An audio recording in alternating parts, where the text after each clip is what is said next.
next two are kind of tied together. It's highlighting the same problem and the usual issues of division and misdirect of truth. Because society is led to believe that racism is a white-only problem, despite numerous evidences to the contrary. And one of the largest proponents of crying racism against them is the Zionist Jewish people with anti-Semitism. And yet we rarely hear of the racism within their own community until this story broke, which conveniently was left out of the media. No surprise, same people run it is why. But violent riots erupted in towns and cities throughout Israel in the past month that peaked on July the 2nd. Like I said, something that was clearly kept out of the Zionist-run media. Cars were set alight, property vandalised, scores of police were injured, and demonstrators arrested. Hundreds of thousands of motorists were stranded for hours on gridlocked highways and secondary roads in the heat without water or warning, and the protesters, predominantly members of the Ethiopian Israeli community and their supporters, took to the streets to express their rage at what they condemn as systemic police brutality targeting their community. Oops. Ethiopian Israelis. Why Ethiopian Israelis? Because that's the location of the fourth and final Garden of Eden, is why. Now, numbering approximately 150,000 in population of just under 9 million, Ethiopian Israelis are black, and their leadership is saying that this is rank racism. And what sparked the latest round of protests was the death of a 19-year-old Solomon Tika on June the 30th. Tika was allegedly hanging around with some friends and reportedly beaten up on a younger boy, according to the media. And an off-duty policeman just happened to be passing by with his family and intervened. And he claims that Tika and his friends attacked him and he feared for his life. So he drew his gun and aimed a warning shot at the ground, whereby it miraculously ricocheted and hit Tika in the chest, killing him instantly. Now, there's different version of events to what transpired that night, that Tika was actually shot intentionally and directly, no ricochets. And the Minister of Public Security, Gilad Erdan, during questions earlier this week, the minister made what, quite frankly, is a remarkable statement in a public ceremony where he said, quote, "I've met with dozens of Ethiopian Israelis who spoke about encounters with police. They didn't invent their stories and didn't coordinate them. Racism is a problem for all of Israeli society," unquote. You see, pot and kettle springs to mind here, and a case of why don't you get your own house in order before pointing fingers at others? And this is what I keep warning the Jewish people. These Zionist clowns care not one iota for any of you, none whatsoever. And they've used you as guinea pigs to expand their area of control and then discard you like the Palestinians. And I'm hoping the Israeli people en masse fight back against these goons. Palestinian people are not your problem. The Zionist system is.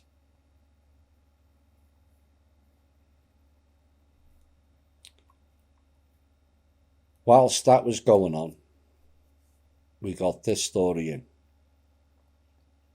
And the latest atrocities coming out of the cult of Ra, new zone of sacrifice and death, now known as Israel, reveals an ongoing issue of repression, replacement and deletion, which is all too common throughout my series From Russia with Love, Now, the Palestinians built homes, and years later, Israel built a wall.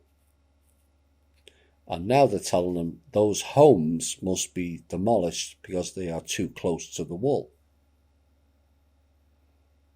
And according to the Israeli Committee Against Home Demolitions, since 1967, when the occupation began in East Jerusalem, the West Bank and Gaza, nearly 50,000 Palestinian homes and structures have been demolished.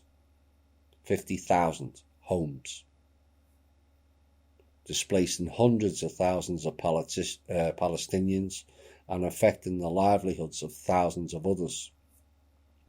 And when you combine this with the 600 Palestinian villages that were demolished when the State of Israel was established, creating 750,000 Palestinian refugees, which was 3/4 of the population, and its ongoing demolition policy within the State of Israel itself, the actual figure exceeds more than 100,000 Palestinian homes demolished since 1948. 100,000 homes. Now, it's said by official figures that that is a conservative figure, because multiple level homes and apartment blocks count as one unit, and does not include the number of self-demolitions, which is a growing phenomenon done because Israel issues a bill for the demolitions which many Palestinians cannot afford to pay. So not only do they threaten you to demolish your home, they charge you as well.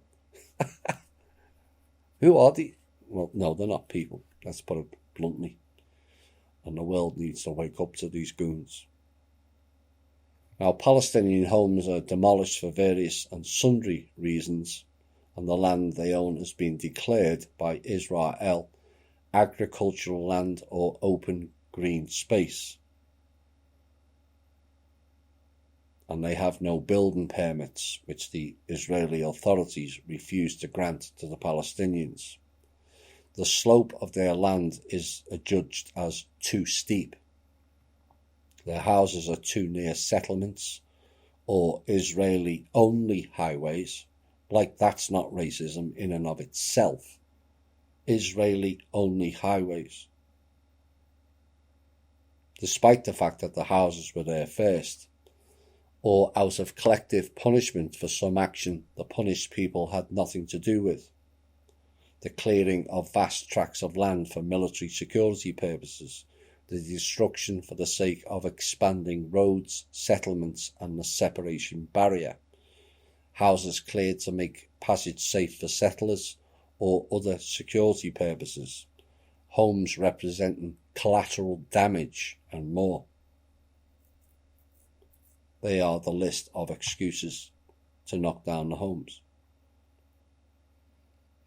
Now, what has gone on recently is 16 apartment buildings, home to more than 100 Palestinian families, will have their homes destroyed by Israeli authorities in Jerusalem after a ruling last Sunday by the Israeli Supreme Court following the demolition. The High Court accepted the argument of the Israeli government that the homes were, quote, too close to the Israeli security wall, unquote, negating the fact that these homes were constructed on Palestinian land and were permitted by the Palestinian Authority, and the fact that the wall was constructed on Palestinian land with no consultation with the Palestinian Authority as to its route. Meanwhile, the world sits there and shits their collective pants and says nothing of these atrocities. Nothing. American presidents and Congress all bend over and proverbially take it up the ass every time Israel says jump. They all ask, how high? And bend to every whim, where it has now become, in some areas of America, a criminal offence to criticise or question Israel. Do people in America not ask, What happened to free speech and the First Amendment? Just why is this one tiny region holding and wielding such power? And just why are we sending these death cult merchants $3 billion of our money in aid every single year for them to destroy other people's lives? And why are we, USA, vetoing every single bill and resolution in the UN for war crimes labelled at this tiny state cult camp? Just why?